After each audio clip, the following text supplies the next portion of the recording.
आपण पाहत आहात RK न्यूज, बातमी तुमची, आवाज आमचा। मिरज हायस्कूल मिरजच्या कनिष्ठ लिपिकावर निलंबनाची कारवाई। परीक्षा शुल्कमध्ये अपहार केल्याप्रकरणी आयुक्त यांच्या आदेशाने उपायुक्त पाटील यांनी कारवाई केल्याची माहिती।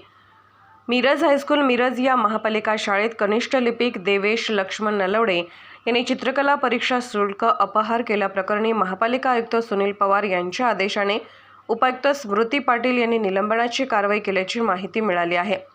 चित्रकला परीक्षेचा निकाल लागल्यानंतर परीक्षा फी भरली नसल्याने काही विद्यार्थ्यांचे निकाल आले नसल्याने याबाबत पालकांनी तक्रार केल्यानंतर हा प्रकार उघडकीस आला आहे।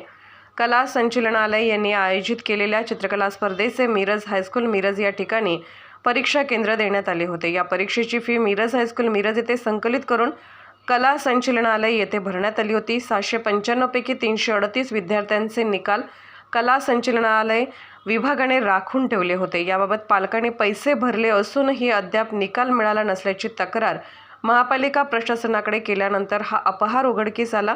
कनिष्ठ लिपिक देवेश नलवडे यांच्यावर निलंबनाची कारवाई झाली असून याबाबत पोलिसात तक्रारही दिली असल्याची माहिती मिरज हायस्कूल मिरज प्रशासनाने दिली आहे।